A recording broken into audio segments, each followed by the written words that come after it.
Hello mga ka-DJ. Ngayong araw na to, meron tayong on-call service, electrical. Ngayon dito nga pala ito sa Makati.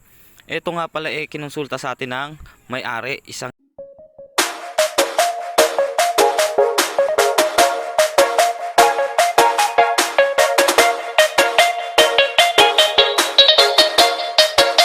napakalaking chandelier. Ngayon dapat tayo ang magkakabit at gagawa sana nito.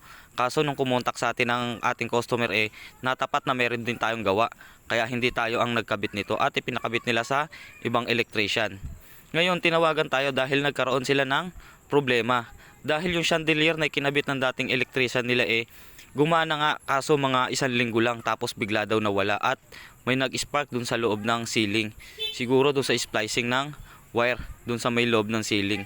Kaya ito hindi gumagana tong chandelier na to. Kaya ngayon igagawa natin siya ng paraan kung paano natin siya mapapagana at paano natin siya paiilawin.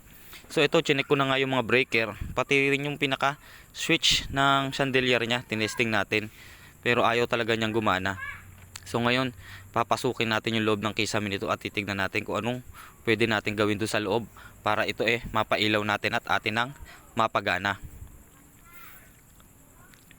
Nung pumunta nga pala ako rito halos mag-isa lang pala ako, sinundo lang ako ng kumontak sa atin. At ito, aakyatin natin siya sa second floor at titignan natin kung saan tayo pwedeng dumaan para ito maayos natin at saan tayo gagapang.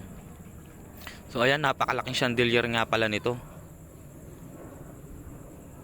At mas maganda sana kung tayo ang nakapagkabit nito. Ayan, napakalaki niya at napakaganda. Ngayon nahanap tayo ng paraan kung saan tayo dadaan para makapasok tayo sa loob ng kisame. At ito nga pala yung pinaka CR ng ating kliyente. At dito sa loob ng cabinet na to meron daw manhole. At ayun na nga, may manhole sa loob at dyan tayo dadaan. Papasukin natin yung loob niyan para ma-check natin yung wiring sa loob kung anong naging problema. At ito ating paiilawin hanggang sa ating makakaya.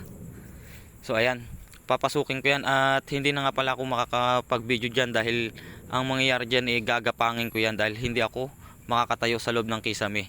Gagapangin natin yan para yan ma-resolve natin at mapailaw natin. Sa loob nga pala ng kisame na yan nasilip ko na yan. At ito, may isang option pa, pwede ring dumaan siya rito. Kaso aakyat tayo dyan sa bubong tas tutuklapin natin yung yero. Pero masyado nang komplikado kung dyan tayo dadaan. Ito second option lang natin kung hindi natin magagapang yung loob ng kisame. Pero sinilip ko naman siya kanina dahil naakyat ko na siya.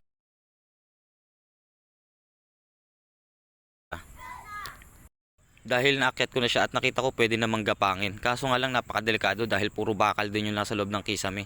At yung wiring dun sa loob halos napakahirap, gulo-gulo. So dito sa point na to naputol at hindi ko na nga siya na video ng hanggang dun sa paggapang ko. Ngayon dito tetestingin na natin siya dahil naayos ko na yung wiring dun sa taas. Ngayon bubuksan natin yung breaker at testingin natin siyang pailawin kung ito ba mapapailaw natin. So ayan, binuksan ko na yung breaker. Naayos ko na yan sa loob ng kisame, hindi ko na nga lang na videohan dahil sabi ko nga gapang talaga ako rin sa taas niyan. At hindi ko na magawa makapag-video. Ngayon ibubuksan natin itong switch. Testingin natin kung iilaw. So ayan, success. Napailaw natin siya. Napakagandang chandelier at napakaliwanag. Ayan, may dalawang kulay nga pala yan. Isang puti na ganyan tapos isang dilaw. Ngayon testingin natin yung isang kulay niya. So ayan, napakagandang chandelier nito.